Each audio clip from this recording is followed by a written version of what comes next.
What's up, everybody? Welcome to another episode of Why We Love PlayStation VR. Sitting all the way across the city from me this week and every week, he's King of all VR Kings, he's Sofa King himself. It's Jeremy King.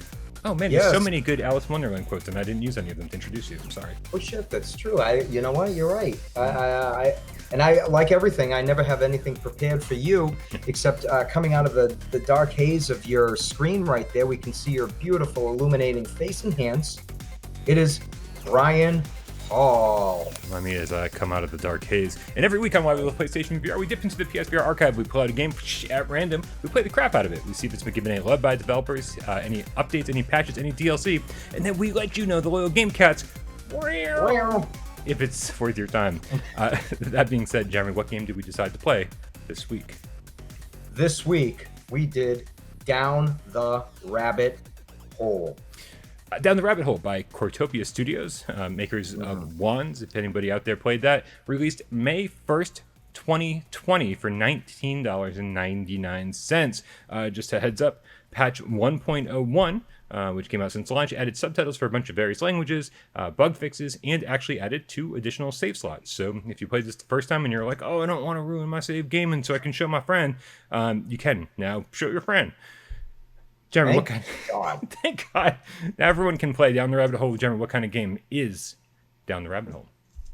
I mean, you could say it's an adventure game, like the typical point and click, except it's not point and click. So I would just say an adventure game, puzzle game. I'd still call it a point and click adventure game. I think when people hear Down the Rabbit Hole, obviously the first thing they think is, oh, Alice's Adventures in Wonderland, right? The classic Lewis Carroll, Totally. or the or Alice in Wonderland, the Disney movie, whatever you want to do, right?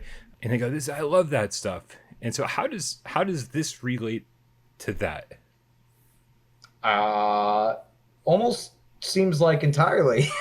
It's very Alice in Wonderland, except they give you some weird options. So, I mean, no spoilers. Game's too soon for spoilers. I don't know if there is a spoiler. I think when talking about games in this universe, it's kind of hard to spoil things. As long as we don't spoil puzzles, I think we're kind of in the clear on this one. I don't think we could. I don't know we could spoil much of anything. All right. But yeah, I would say it relates very, very closely to Alice in Wonderland. Just different beginning and different end, and overall, like without giving too much away, it's more you're just being read a bedtime story by your grandfather. Yeah. And it's all of what happens, in the game, which is very similar to Alice in Wonderland. I mean, all the characters are in place, but it's a different element and different flow. Yeah, they actually sell this as a prequel, and that's crazy to me because because the first thing that happens is this girl's running through the woods. The grandfather's reading you the story, and you're like, oh, it's Alice. It looks like Alice, and she's generally going through all the story beats of a Wonderland story, and it's just really strange that they would say this is a prequel, yet it's not like, oh, here's what the Cheshire Cat was doing before all this. It's not what the Mad Hatter was doing before all of this, or the White Rabbit. It's kind of almost the same story, almost beat for beat. And you're just playing as a different girl. Why not take advantage of that and show some weird behind-the-scenes stuff that you would never expect to see in a Wonderland game because it's never been told before? Like, show us some of that if you're going to call it a prequel. But and where would you even start?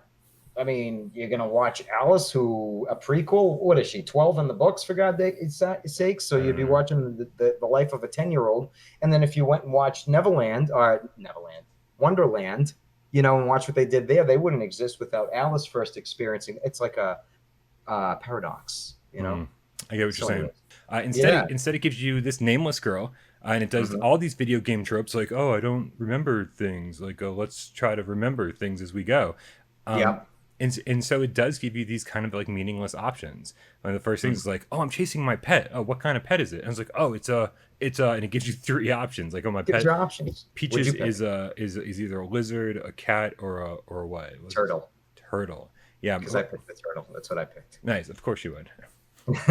First time I obviously picked the cat, and then this time through I picked the lizard, and of course it doesn't change anything.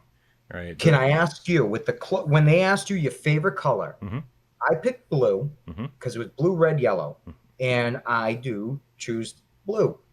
And then it was like, oh, like the color of her cloak. And then I'm like, was it already blue? Did I pick blue because subconsciously she was wearing blue? Was it blue for you? I mean, does that change when you Yep. pick the color? Or no, it stays the same. Yeah, so I think it actually, I think she starts off with more of a gray thing. So it does Okay. subtly change to blue if you pick blue. But this time through, I picked yellow, and her garb was very much yellow for that from that point on. Ah, So, okay. but it's again, it's all these like minimal cosmetic changes. It's like palette swaps or sprite Hmm. swaps, or one word gets changed in future dialogue. And it's like, oh, I'm looking for my pet lizard, or I'm looking for my pet cat. And I'm like again, why give us the option if it's not actually gonna like change any of the story beats? You Yeah, know, I mean, can why give us the extra two save slots if there's no reason for us to write over the old save slot? Because the story's going to be exactly the same. There's just either going to be a different pet, different name, and a different color cloak. That's it. yeah, You know?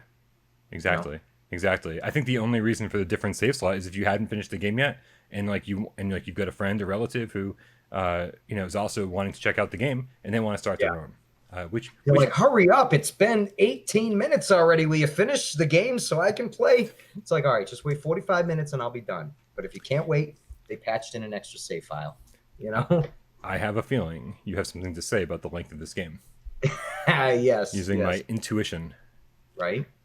what do you have to say about the length of this game? So it wasn't very long. Mm-mm. It wasn't long at all yet. And the puzzles were not challenging, yet I felt like I played this game for hours and Oh, wow, hours. Yeah. this is going Yeah. south very quickly. It was the same way Alice is headed, or whatever her name was, Elsie, Elise, or Ellie. One of those weren't those the choices of the names? Yeah, that's why I just call her L because I think they all begin with EL, right? Ellie. Yep. Yeah, Elsa. I didn't name her Elsa because I'm so sick of Anna and Elsa from Frozen. So I avoided that. So I went Elsie. that's what having kids will do to you. Yeah, yeah. Yeah, I I've got just took a down the pictures off their walls like literally 2 weeks ago. They wanted those down like a long time ago. They're like, what Dad, we don't need Frozen pictures. do like boy bands take the place of that? I don't know like what happens at No, this age. I don't know yet. I'm finding out. It's in the in between. So the eldest hung up a poster of, was it like a unicorn or some sort of mythical creature, and it kept falling down. She's just like, afterwards, she's like, I'm not putting it up again. It didn't look right there anyway. So I'm like, okay. Okay. So, and then they have a bunch of strings of their other little sisters. They made this neat little project with all their pictures of their other two sisters on there that they're going to hang. This is why I don't ask questions in the middle of why we love episodes. Yeah, sorry. What Back on track. what how long did it take you? Um, so, when one time you asked me that, and I said, don't ask how the sausage is made. Hmm. And then, so I got to say, this time, with certain aspects of the game, it drew me to watch other people make the sausage. So at some point, I was just playing the game after viewing somebody else playing. So I wanted to get through it because I was just bored, So I got to say, it was probably an hour and 45 minutes, which is, from what I've seen, about 40 minutes longer than it took anybody else from some of the playthroughs. But Interesting. yeah, it was about an hour and 45 minutes because some of the things, backtracking to find some missing invitations I wanted to find, getting stuck on some of those goddamn chests Yep. and figuring out how to open the chests. Yeah, we'll take those Um, down one by one in just a second. yep. But I think I'm right there with you. I think it was just about 2 hours for me. Mhm. And there's so many things you can skip. You don't have to find every single collectible. You don't have to find like almost any of the collectibles really. Just blast through, Mhm. grab the shit that you see immediately, and keep moving. Yeah. Um, and so if you're just doing that, I could totally see it being very very quick. Like an hour and a half maximum. But if you're Max. taking Yeah. your time and going, oh, I want to find everything, it could easily take you an extra half hour. I think. I say so. I'd Yeah. say average, yeah, would be if you try to find everything an hour and 45 to two. What kind of puzzles did you experience? And I mean, did you actually get stuck on any? No, the chests. I got to say, I got stuck on one of the. There were two chests I had no issues with because it's like rinse and repeat. This isn't like the longest journey or some epic, well-known point and click type adventure game where the puzzles take you time and they're very thoughtful and carefully laid out and they just flow with the story well. Hmm. This was like rinse and repeat. It's like, oh, there's a chest. So on the chest, there's four slots. and you got to match up the heart, diamond, whatever to whatever symbol. And sometimes you got to look around the room for that because the answers are laid out there. But some of those puzzles, like the one in what's her name, Cake, the woman who kept baking, Mm-hmm. and that, you know, like her, I got, that was the first time I had to look up some help on the puzzle because I didn't know where to find the answers. Yeah. And I was looking around and trying to find it. So I got stuck on those. So there were the treasure chests that you would open up. That's one type of puzzle. Well, so those treasure chests, it's funny because so many times I could find 2 or 3 of the answers pretty quickly. I'd be like, I just look around the room and it's like, oh, okay, that's that right there, that's that right there, and I put those in, you know, so I got the ones that I know right away, and then I'm left with either one that I still need to figure out, or 2 that I need to figure out, and if it's one that you need to figure out, you just cycle through until it clicks. and you're like, well, I didn't need to actually find that last answer because by process of elimination, the game's going to give it to me. And if there's 2 left, this is I think even worse. There's only 2 options. It's not like they give you like 10 options for each of those 2. There's only 2 remaining different options for each of those. So if you've already figured out 2, then you go, well, it's either this and this or this and this. And so again, you never actually have to figure out. You only really have to figure out 2 of the 4 ever on any of those chests. And again, you don't even need to figure out the chest because all that's in it is an invitation. Another envelope or an invitation. And the invitations are the collectibles in the game, and you don't need them all to finish the game. Craziness. Yeah.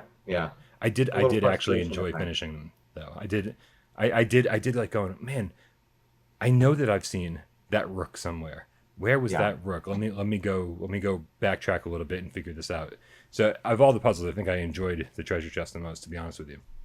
As far as other than treasure chest puzzles, there was only kind of really, I don't know, because I can't say there was puzzles except for 2 areas, really. One of them, in my opinion, was the teacup scene. Remember when you go into where you finally meet up with your pet? In my case, it was a turtle. On the other side of the reflection of the river. Yeah. The mirror image. I thought that was neat. Like, I thought that was actually like, okay. I mean, it was still fairly easy as far as puzzle games go. Yeah. But I thought it was still neat. It disoriented you, whatever the word, rectical. it made you, you know, like, but the one thing I got to say that really still dampened my experiences and my enjoyment on even puzzles like that was the movement speed of the characters was a little bit too slow, in my opinion, for, you know, an adventure game or a puzzle game where there's some backtracking taking place or collectibles to maybe go back and find. Yeah. And so I found that to be a little tedious, just moving around like this. It's like, Christ sakes, I know where I need to go. Yeah, you should probably mention DualShock 4 only. Analog stick controls your character in third person, and it does use the light tracking on the DualShock 4 to kind of grab the environment. There's like vines or handles hanging around the environment. You grab them and you can kind of position the world wherever you want it. There's no automatic camera, which I think would have been excellent. And then other than that, there's click turning. So if you don't feel like grabbing the world and spinning it to suit your position, then you can click around, which is, it is what it is. But I don't know if you wanted to talk about something that was enjoyable. Yeah, of course. Which I thought visually, I thought the game was great. It was adorable and cute. You know, it looked great. I don't know. I'm a sucker for mini environments in a VR atmosphere, like they did in Moss, of course, and, you know, Astrobot, that type of thing where you can really look in and get close up. And Illuminati, not Illuminati, what was Illuminets? Remember that game too? Yeah, or that visual Alumet. Alumet, that's what it is. I feel like you're testing me every episode, right? So visually, it looked really neat, and like moving up close and seeing everything. That part of everything I thought was good. Visually, it was adorable. Yeah. Sound wise, I thought the atmosphere, the music was good. The voice acting wasn't terrible. You know, I almost think the main character, unfortunately, was the weakest voice actor. The other guys did all right.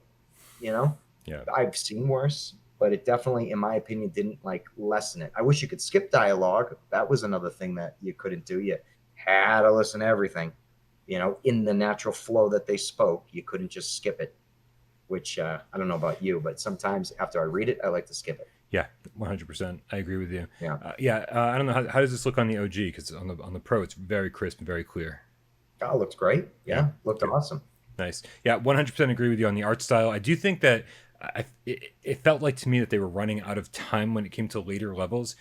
Places Mhm. like the garden, which is a little more wide open area, just felt Yeah, unfinished, unpolished, especially compared to, when you're in the rabbit's house at the very beginning, and there's just like, yeah, books and furniture, and it just seems like really well crafted. And then you have this yep. sort of spare, I'm sorry, sparse, kind of like Sparse. barren garden later on. Yeah, You're just like, oh, it's just because it doesn't look nearly as good.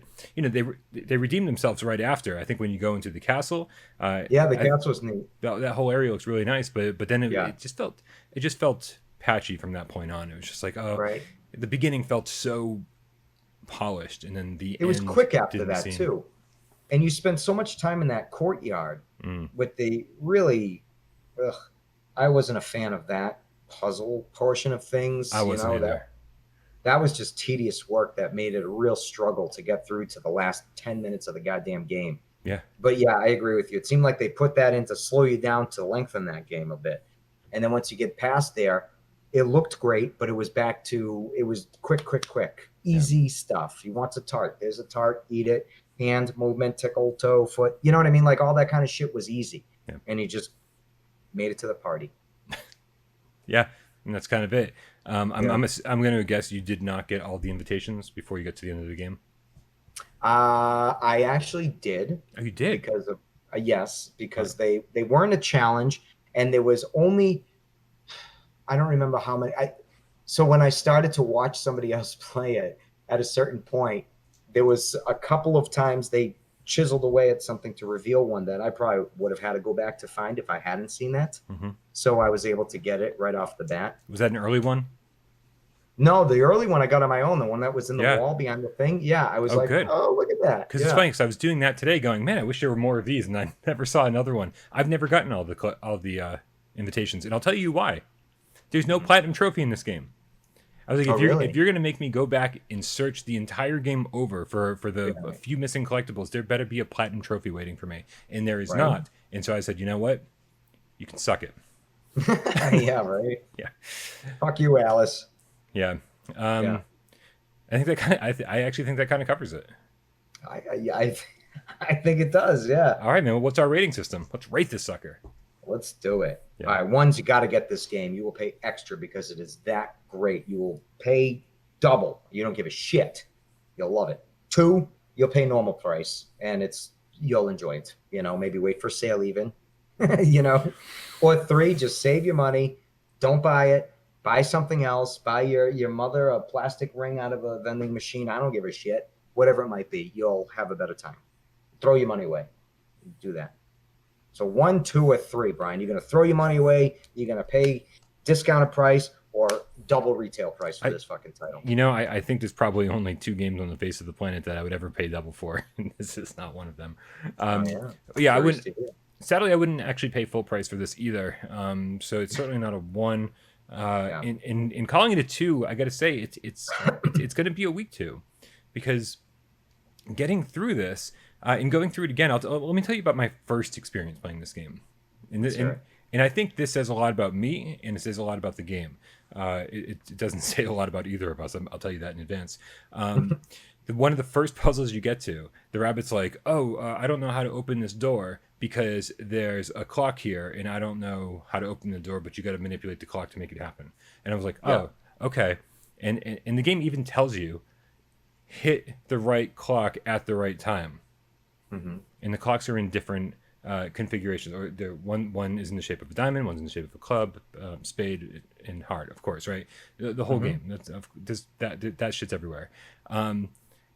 And so in every single clock has its own kind of time, its own spinning dials, its own, and then there's a main clock that also has a spinning time, and it also has all the different symbols from the deck of cards. And so Mm-hmm. here I am, the very first puzzle, going, oh my god, I don't know how to do this. Like, okay, let's see. If I want the clock to go back 15 minutes, then okay, but maybe I have to hit this clock at this time, right? now, boom, and then something happened. I was like, did I do something right? I don't know. I was like, okay, Yeah. now let's go forward with this process that I'm working on, and hit this other clock right about now, like when the hand's in this position. Maybe they'll make this hand go, dude. And when I find after like 20 minutes of staring doing that kind of bullshit, I was Uh-huh. like, oh, the game is just telling me there's a circle around the heart. Okay, just go hit the heart clock, and then the Yeah. circle moves to the diamond. Oh, okay, hit the diamond clock, and then it moves to the. Yeah. I was like, the game is telling me the answer, and Yeah. when a game does that to you, I'm like, you know what? I'm like, you didn't actually ask me to solve a puzzle here. You just told me to color within the lines, and It's like that's an all I eye want to test. You do. went for an eye test. Look Right? here. Connect the Now, dots. Just now look here. yeah. All the dots are Yeah. numbered. We just told you to draw a line between them. Like we didn't ask you to do anything difficult or actually think of anything or figure anything out. Mm-hmm. We're just telling you what to do and you do it. And that's sort of how the rest of the game felt. And once I dumbed myself down at the very beginning of this game, I was like, oh yeah, like this game's fucking crazy easy. Yeah. And I don't like that. I don't like that. Yeah. I don't like a game that hands you the solutions. And I know that's the first puzzle, and like that was really like them just trying to get you into the groove. But man, but that's how the whole game felt to me after that. I was like, oh man, this is not a difficult game. This is very very simple. I think the treasure chests are the only ones that offered any kind of challenge whatsoever because you really did have to go explore and kind of like look for certain answers. Yeah. But I didn't feel very smart figuring out solutions to any of the puzzles in this game, and that's why it's a super weak two. I did enjoy the art style and the story and everything else. It was fine. It was serviceable. Mm-hmm. But man, I'd be fine having not played this as well. I don't feel any any sense of redemption for having finished this game. Sure. So how about you, man? Where you at? So I gotta say that visually when I first this is a title that I've been wanting to play this one. Like I knew eventually we'd probably get to it, or eventually I would get to play it. But it was a title that I was not like opposed to doing. So when it said we're gonna cover this one the week after next, it was like, good, all right, I've been wanting to try this one. So get in there. Visually, I look around. I'm like, this is great. The little hut. You hear the voices. I'm looking in. I see the fireplace. All the details of stuff that you don't even see unless you look in the window, and it's all these fine little details. You go down the rabbit hole. You're controlling Alice or whoever the fuck. And I thought, wow, this is pretty neat, and it looked great. I got to that first puzzle there, and I did one thing, did another, and it reset. I'm like, oh, okay, boom, boom, boom, boom, nice and easy right away, no problem. So I'm like, okay, I got to another puzzle and it was still kind of easy. And then I started being like, okay. Then I got to the three cards that was shit talking 4.5. Mm-hmm. And I was just like, okay. And then, it's like as I got deeper down the rabbit hole, so did my despair got deeper as well. And that I was like, man, this isn't the title I thought it was. This isn't the adventure point and click type of game I thought it was. These puzzles aren't what I thought they were. Yeah. And then I just really, at that point, my brain clicked and started picking out the things I disliked instead of finding the things I liked because I was enjoying a major part of it, like the story or the puzzles. And it's funny how your brain makes you highlight the areas that are great and, cast in shadows the ones that are not so great, to enhance your experience. But in this, it was flip-flopped. So I just wasn't finding myself enjoying much of anything except the visuals. And then by the time I was done with the game, I felt more relieved that I was done with the game Mm-hmm. and not that I had completed the game. You know what I'm saying? So I thinking that into would I recommend this to a friend? No, I wouldn't. It might be something where I would say, this game looks awesome, really neat. Wait till you see how adorable it all is, but then just take the headset off and hand me it back because don't play it. So at that, I can't give it a 1. I definitely can't give it a 2. I mean, for me, it's a week 3. Yeah. It's almost a week 2, but it's just missing a few elements to make it even a week 2. Yeah. Yeah. So I was disappointed at that. Yeah. I kept thinking like, what would make this better? Like Yeah. if it was 2 hours longer, would it be better? But I was at the same point where you were. When the game was over, I was like, thank God. I'm like, I'm Yeah. done. I've done and experienced this game as much as I want to do and experience it. I don't want 2 more hours. And so, Yeah. so what would make it better? I was like, I don't know, maybe a $10 price tag. I have no idea. Maybe puzzles that made me think a little bit more. I don't know. I don't know. I just feel like it was a total misstep. In It's funny. Yeah. Because I done the same. I like as I kept playing this game, I'm like, all right, Jeremy, think. What is it about this game you don't like? What aren't you? Because visually it looks great, sound looks great, voice acting's good. You know, you dig the controls. That was fine. I didn't have an issue with the controls, but I think like it came down to the repetitiveness of the puzzles. They were formulaic in their approach to everything, and everything just felt nice and too neat. There was no struggle, you know. Yeah. And I just didn't find any creativity in their puzzles within that world. They just utilized the, you know, spade, diamond, heart, and whatever the fuck the last one is, club, too much. They used it like just the whole goddamn game. They just played off of that. Yeah. And if they simply got creative with their puzzles, I think it would have, you know, there's a whole trippy world that they could have made puzzles from, and they could have just stretched their mind, but they made it tame. There's treasure chests with 4 symbols, you know, and missing puzzle envelopes that you got to find, and there's one. And, you know, and they're not even that hidden. Yeah, and they weren't that much fun to find. Like I really wanted to. You have that ability to pull your head into the world, but they don't really make you do that. I'm like, I wanted to like be forced to do that to find some of these envelopes.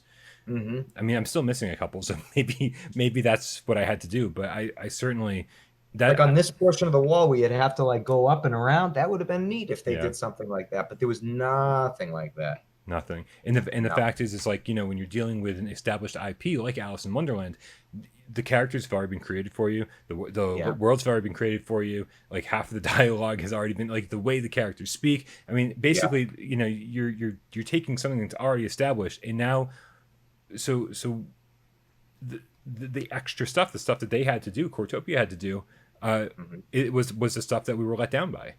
Yeah. Right. And so it's like, okay, well, you know, like go play American McGee's Alice or something, like if you want a much more interesting take on this world, because this is about as like milquetoast as it gets, really. Yeah. True. Yeah. Somebody called me milquetoast on Reddit one time, and like I've been dying to call something milquetoast ever since. Yeah. So thank you, Mr. Redditor. Thank you. Yeah. Nice. Yeah. All right. Let us know in the comments below what you thought of Down the Rabbit Hole. Did you love it? I know some of you really, really love this game. So like, come to this game's defense in the comments. We want to hear it. If you hated it, let us know about that too. If you were somewhere in the middle, hey, we want to hear all opinions. Also, let us know what other games you want us to play. Just because you told us once doesn't mean you shouldn't tell us again. Right? Yeah. Sometimes the only time we listen is if you tell us 100 times. Sometimes those comments get lost very quickly. It's like talking to your kids, you know, or they just like certain words they'll look, you know, and that's it. I've learned with my kids, certain words will get Madeline to look. If I'm like, Madeline, nothing. But if I say, put Jessie on, then she's like, you know, Jessie's one of their shows they watch on TV, you know. So if I simply say Jessie, she'll look. Oh. So yes, do that. Keep Jesseing us, and eventually we'll notice. Jesseing us. For another episode of Why We Love PlayStation VR, I'm Brian Palm. And I'm Jeremy King. And we'll see you, hey Tornado, next week.